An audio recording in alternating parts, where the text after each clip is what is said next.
أعوذ بالله من الشيطان الرجيم.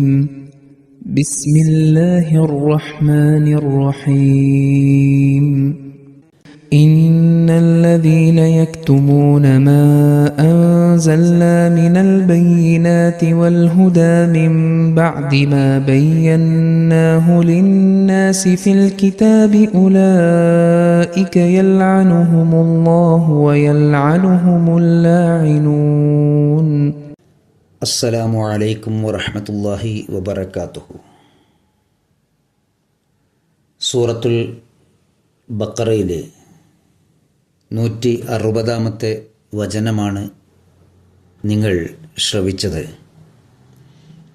അതിൻ്റെ അർത്ഥം ഇപ്രകാരമാണ്: നാം അവതരിപ്പിച്ച സ്പഷ്ടമായ ദൃഷ്ടാന്തങ്ങളെയും മാർഗദർശനത്തെയും ഈ ഗ്രന്ഥത്തിൽ ജനങ്ങൾക്ക് നാം അത് വിശദീകരിച്ചു കൊടുത്ത ശേഷം ആര് അത് മറച്ചു വെക്കുന്നുവോ നിശ്ചയമായും അക്കൂട്ടരെ അള്ളാഹു ശപിക്കുന്നതാണ്. മറ്റ് ശപിക്കുന്നവരും അവരെ ശപിക്കുന്നതായിരിക്കും. ഈ ആയത്തിനെ വിശദീകരിച്ചുകൊണ്ട് ഹസ്രത്ത് ഖലീഫത്തുൽ മസീഹ് സാനി അൽ മുസ്ലിഹുൽ മൗഊദ് റളിയല്ലാഹു തആല അൻഹു തഫ്സീർ കബീറിൽ പറയുന്നു, ലാഇനുൻ എന്നതിൻ്റെ അർത്ഥം ശാപം ചൊരിയുന്നവൻ എന്നാകുന്നു. എന്നാൽ ശാപം ചൊരിയുന്നവർ രണ്ട് തരത്തിലാണുള്ളത്. ഒന്ന്, മറ്റുള്ളവർക്ക് മേൽ ശാപം ചൊരിയുകയും അവരെ ചീത്ത പറയുകയും ചെയ്യുന്ന സ്വഭാവമുള്ള വ്യക്തി. ഈ അർത്ഥം ഇവിടെ യോജിക്കുന്നില്ല. കാരണം തൻ്റെ സഹോദരങ്ങൾക്ക് മേൽ ശാപം ചൊരിയുന്നവൻ ദുസ്വഭാവിയും കാപട്യനുമാകുന്നു. അവൻ വിശുദ്ധ ഖുർആനെതിരിൽ പ്രവർത്തിക്കുന്നവനാകുന്നു. ഇത്തരക്കാർ അള്ളാഹുവിനോട് ചേർന്ന് നിൽക്കുന്നവരാവുകയില്ല. കാരണം അവർ അള്ളാഹുവിൻ്റെ നിഴൽ ആവുകയില്ല. ലാഇനുൻ എന്നത് അള്ളാഹുവിൻ്റെ പ്രവാചകന്മാരും ദൈവനിയുക്തരും ആയേക്കാം. അവർ അള്ളാഹുവിൽ നിന്നും ഇൽഹാം കരസ്ഥമാക്കിക്കൊണ്ട് ഇന്ന വ്യക്തിയുടെ മേൽ ലഅനത്ത് ഇറങ്ങുന്നതാണ് എന്ന് വിളംബരം ചെയ്യുന്നവരാണ്. അതുകൊണ്ട് ലാഇനുൻ എന്നതുകൊണ്ട് ഉദ്ദേശിക്കുന്നത് അള്ളാഹുവിൽ നിന്നും ലഅനത്ത് ചൊരിയാനുള്ള, ശാപം ചൊരിയാനുള്ള അധികാരം നൽകപ്പെട്ട വ്യക്തികളാകുന്നു. ഇവിടെ അൽ കിതാബ് എന്നതുകൊണ്ട് ഉദ്ദേശിക്കുന്നത് വിശുദ്ധ ഖുർആനാണ്. അന്നാസ് എന്നതുകൊണ്ട് ഉദ്ദേശിക്കുന്നത് മുസൽമാനുമാണ്. അള്ളാഹു ഇവിടെ സൂചന നൽകുന്നത് യുദ്ധത്തിൻ്റെ വിളംബരത്തോടെ മുനാഫിഖീങ്ങളുടെ മുനാഫിക്കത്ത് പ്രകടമാകുന്നതാണ്. ആകയാൽ പറയുന്നത്, ഈമാനിൻ്റെ ശത്രുക്കളായ ഈ ആളുകൾ അവരുടെ ഹൃദയത്തിൽ മുനാഫിക്കത്തുണ്ട്. അതുകൊണ്ട് ഖുർബാനിയുടെ ത്യാഗത്തിൻ്റെ കൽപ്പന കേൾപ്പിക്കപ്പെടുമ്പോൾ അവർ അത്തരം അധ്യാപനങ്ങളെ മറച്ചുവെക്കാൻ ശ്രമിക്കുന്നവരാണ്. ഈ കാര്യങ്ങളെ ശത്രുക്കളുടെ മുമ്പാകെ സമർപ്പിക്കേണ്ട എന്ത് ആവശ്യമാണുള്ളത് എന്ന് അവർ പറയുന്നതാണ്. ഇത്തരം ആളുകൾ ഏകാന്തതയിൽ അവർ പറയും, ഈ കാര്യമൊക്കെ ശരിയാണ്, പക്ഷെ ശത്രുക്കളുടെ മുമ്പാകെ ഇതൊക്കെ പറയേണ്ട ആവശ്യം എന്തിരിക്കുന്നു, ജനങ്ങൾ വെറുതെ എതിർക്കുന്നതാണ് എന്ന് അവർ പറയും. ചുരുക്കത്തിൽ അള്ളാഹുവിൽ നിന്നും ഇത്തരം കൽപ്പനകൾ ഇറങ്ങുമ്പോൾ അത് അനുസരിച്ച് പ്രവർത്തിച്ചാൽ ശത്രുക്കളുടെ ഭാഗത്തു നിന്നും എതിർപ്പ് ഉണ്ടാവും എന്ന് മനസ്സിലാക്കുമ്പോൾ അത്തരക്കാർ എതിരാളികളുടെ എതിർപ്പിന് കൂടുതൽ പ്രാമുഖ്യം നൽകിക്കൊണ്ട് അവിഹിതമായ വിട്ടുവീഴ്ചയ്ക്ക് തയ്യാറായിക്കൊണ്ട് അതിനെ മറച്ചുവെക്കാൻ ശ്രമിക്കുന്നവരാണ്. ജനങ്ങൾക്ക് ശരിയായ തഅലീം എന്താണെന്ന് അറിയാതിരിക്കാനും അവരുടെ എതിർപ്പ് പ്രകടമാവാതിരിക്കാനും വേണ്ടിയാണ് അങ്ങനെ ചെയ്യുന്നത്. ഇത്തരത്തിലുള്ള അവിഹിതമായ വിട്ടുവീഴ്ചകൾ ബലഹീനതയുടെ കാലത്തല്ല, മറിച്ച് പ്രതാപത്തിൻ്റെ കാലത്താണുണ്ടാവുക.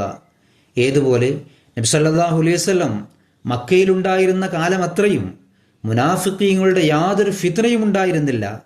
എന്നാൽ മദീന ജീവിതത്തിൽ ഇസ്ലാം ശക്തി പ്രാപിക്കാൻ തുടങ്ങി.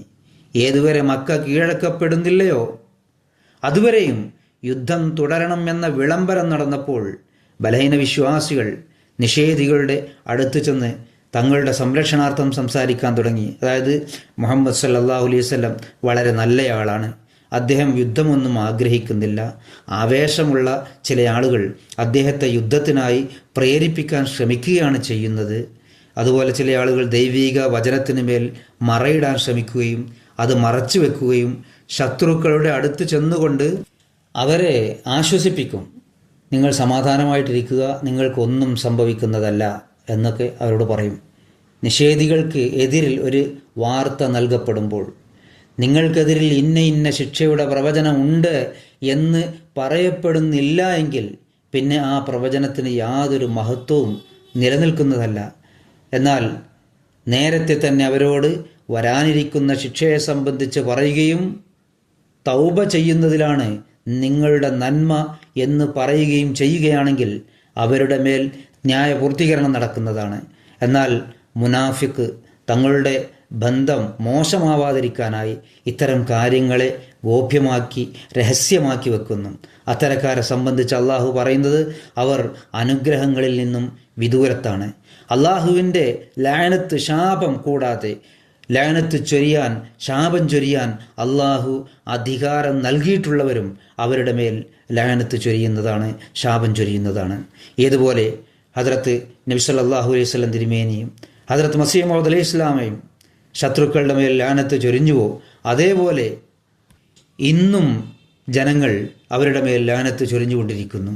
ഖിയാമത്ത് നാൾ വരേക്കും അപ്രകാരം ചെയ്തുകൊണ്ടേയിരിക്കും.